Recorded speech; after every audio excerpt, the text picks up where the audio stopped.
Hello दोस्तों, आज हम देखेंगे डाटा मेंबर। डाटा मेंबर क्या होता है? डाटा मेंबर और मेंबर फंक्शन। डाटा मेंबर और मेंबर फंक्शन दो चीज़ देखेंगे। सबसे पहले हम देखेंगे डाटा मेंबर। क्लास के अंदर हम जो भी डाटा टाइप बनाते हैं उसे ही डाटा मेंबर कहते हैं। यानी कि जैसे हमने क्लास के अंदर जो भी हम डाटा टाइप बनाते हैं, जैसे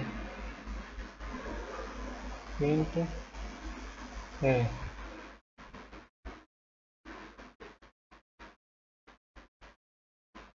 प्रिंट बी, इसे हम डाटा मेंबर बोलते हैं। जो भी हम वेरिएबल बनाते हैं,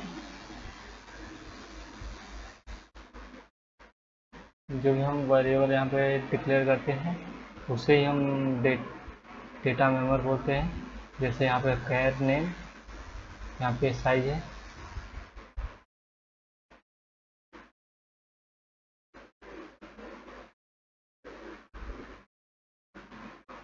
यहाँ पे उदाहरण है, यहाँ हमने एग्जाम्पल पे लिख रखा है। यहाँ पे इसे डेटा मेंबर बोल देंगे।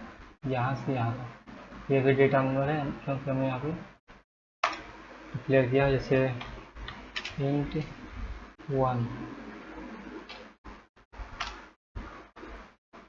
इसे भी डेटा मेंबर बोलेंगे। और यहाँ नीचे हम देखेंगे मेंबर फंक्शन। यह मेंबर फंक्शन, क्लास के अंदर जो भी फंक्शन बनाया जाता है उसे हम मेंबर फंक्शन कहते हैं। यानी कि जो हमने यहाँ पे फंक्शन बनाया है, ये वाइड उसके बाद राज नाम से हमने जो फंक्शन बनाया है इसे मेंबर फंक्शन बोलते हैं। मेंबर फंक्शन को हम क्लास के अंदर और क्लास के बाहर दोनों जगह डिफाइन कर सकते हैं।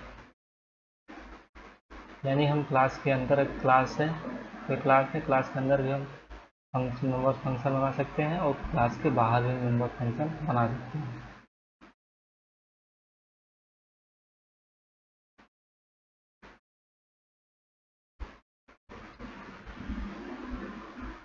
जैसा कि यहाँ पे सिंटैक्स है, पहले हम वाइड लिखेंगे यानी रिटर्न टाइप, उसके बाद फंक्शन नेम लिखेंगे, उसके बाद यहाँ पे आर्गुमेंट देंगे हम,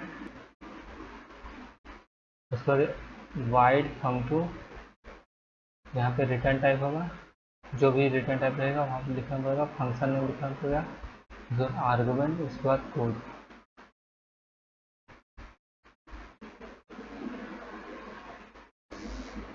ये मेंबर फंक्शन है।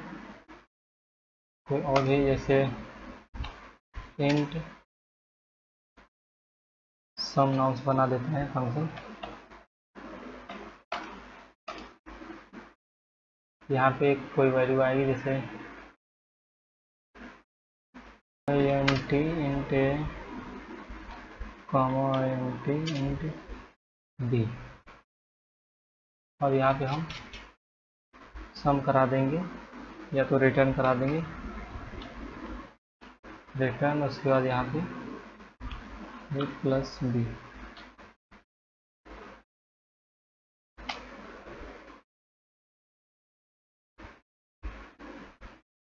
और इसका उपयोग हम यहाँ पे कर सकते हैं, जैसे कि ऑब्जेक्ट तो बना ही है, यहाँ पे हम कॉल करेंगे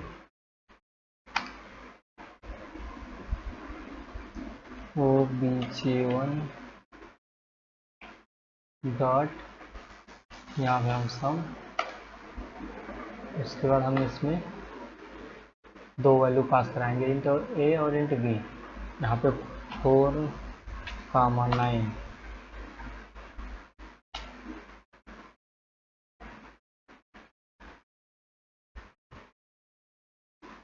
और इसमें यहाँ पे हम एक वेरिएबल लेंगे इंट सी, और हमें ये वैल्यू जो भी मिलेगी हम इसको सी में हम स्टोर कराएंगे। सी में से स्टोर यहाँ पे इसे हम प्रिंट करा देंगे सी आउट, और यहाँ पे हम सम दे देंगे SUM,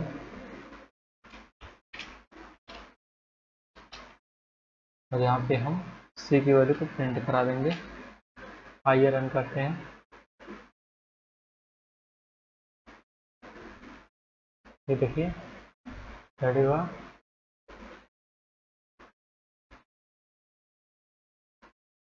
सबसे पहले हमने एक मेंबर फंक्शन बनाया सम नाम से, जिसका रिटर्न टाइप इंट है, और ये दो आर्गुमेंट लेंगे इंट ए इंट बी, यानी इंटीजर, दो इंटीजर वैल्यू लेंगे और दोनों को यहाँ से सम करके रिटर्न कर देंगे। तो यहाँ सम पास आएगा और सम यहाँ से जब ये कॉल किया गया ऑब्जेक्ट वन डॉट सम, तो ये दोनों वैल्यू इसमें आ जाएंगी और ये यहाँ से सम करके दे देगा और ये सी में स्टोर हो जाएगा।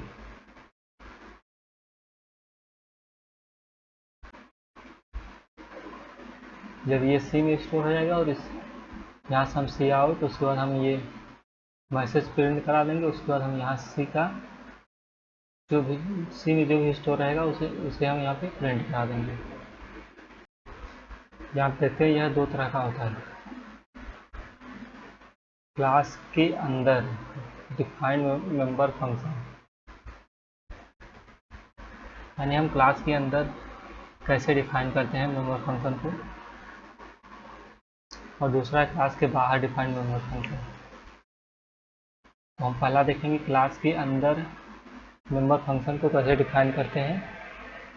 जब हम किसी क्लास के मेंबर फंक्शन को उसी क्लास के अंदर डिफाइन करते हैं तो उससे हम क्लास के अंदर डिफाइन मेंबर फंक्शन बोलते हैं। अगर मेंबर फंक्शन छोटा है तभी क्लास के अंदर डिफाइन करना चाहिए। इसे कंपाइलर इन लाइन फंक्शन की तरह ट्रीट करता है, यानी कि अगर मेंबर फंक्शन छोटा है तो हम क्लास के अंदर डिफाइन कर सकते हैं। जैसे कि हमने डिफाइन किया हुआ है ये एक फंक्शन ये और ये हमने क्लास के अंदर, ये क्लास है,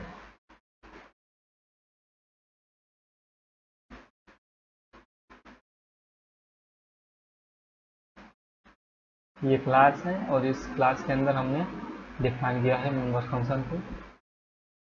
इसे कहते हैं क्लास के अंदर डिफाइन करना, और हम इसे क्लास के बाहर भी डिफाइन कर सकते हैं।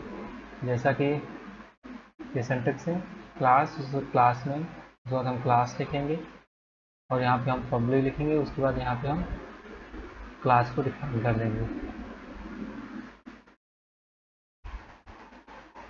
ये दूसरा एग्जाम्पल है।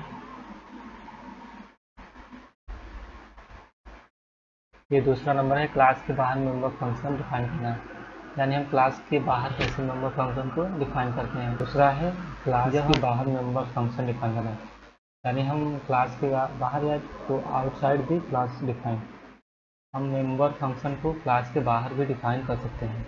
जब हम किसी क्लास के मेंबर फंक्शन को उस क्लास से बाहर डिफाइन करते हैं तो उसे आउटसाइड मेंबर फंक्शन कहते हैं।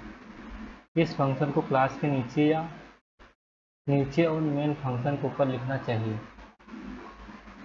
वैसे सबसे पहले हम रिटर्न टाइप लिखेंगे, उसके बाद क्लास नेम लिखेंगे, उसके बाद डबल सेमीकोलन, उसके बाद फंक्शन नेम, उसके बाद हम आर्गुमेंट लिखेंगे, जो भी आर्गुमेंट पास कराना हो, उसके बाद कोड लिखेंगे।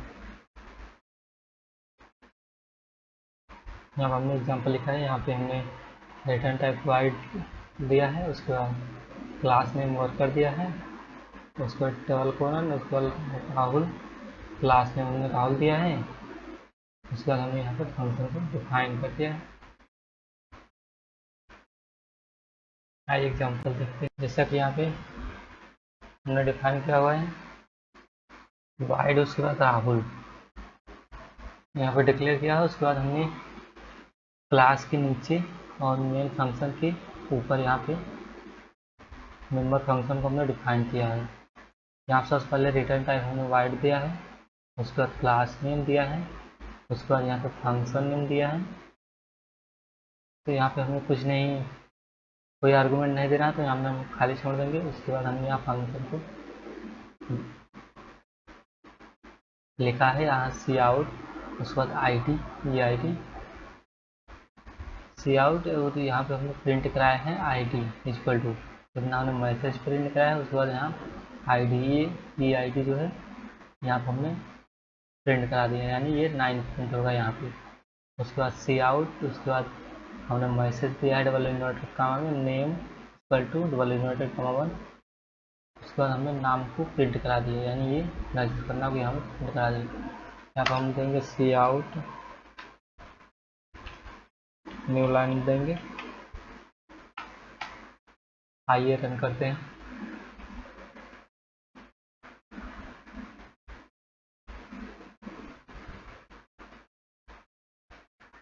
यहाँ पर हमने कुछ गलती कर दी।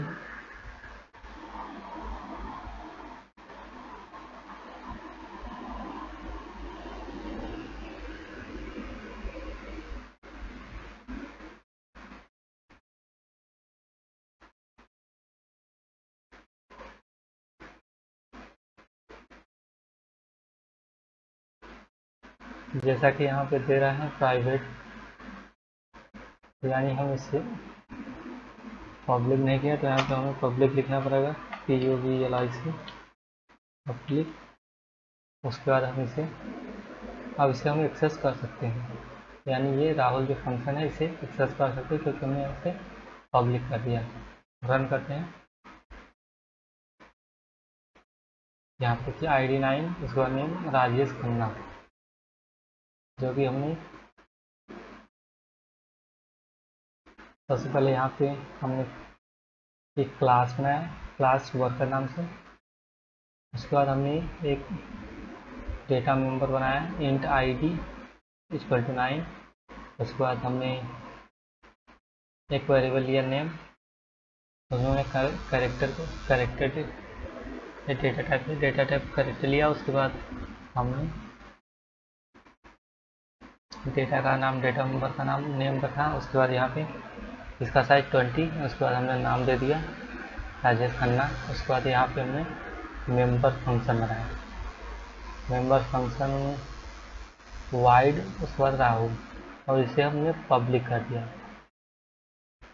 और इस फंक्शन को हमने यहाँ पे क्लास के बाहर और मेन फंक्शन के ऊपर डिफाइन किया है। सबसे पहले हमने रिटर्न टाइप दिया है यहाँ पे, उसके बाद क्लास में डबल कोलन, उसके बाद हमें यहाँ पे फंक्शन का नाम लिखा है। उसके बाद हमने फंक्शन को यहाँ पे डिफाइन कर दिया। यहाँ पे ID सी आउट double inverted comma ID equal to double inverted comma बंद, यानी कि हमने इसे इतना प्रिंट करा दिया। उसके बाद हमें ID, जब ID यानी कि ये ID यानी कि यहाँ पे 9 प्रिंट होगा, 9 प्रिंट होगा। उसके बाद हमने यहाँ पे न्यू लाइन सी आउट ENDL, यानी कि हमने न्यू लाइन प्रिंट कराई। उसके बाद हमने फिर से सी आउट, उसके बाद हमने नेम, इसका मैसेज प्रिंट कराया, नेम को प्रिंट कराया, जो कि नेम की जगह हमें राजेश खन्ना प्राप्त हुआ। अब हम यहाँ पे आते हैं इंट मेन फंक्शन में। सबसे पहले हमने क्लास कीवर्ड लिखा, उसके बाद हमने क्लास नेम लिखा, उसके बाद क्लास का ऑब्जेक्ट बनाया। उसके बाद हमने ऑब्जेक्ट के जरिए राहुल फंक्शन को कॉल किया। ये ऑब्जेक्ट के जरिए हमने ये राहुल फंक्शन इसको कॉल किया।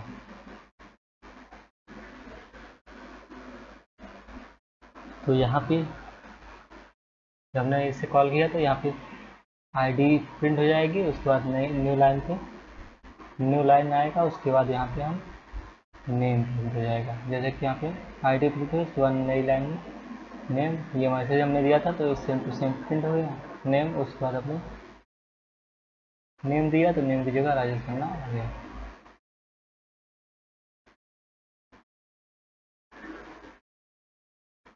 जैसा कि यहाँ पे उदाहरण दिया गया है,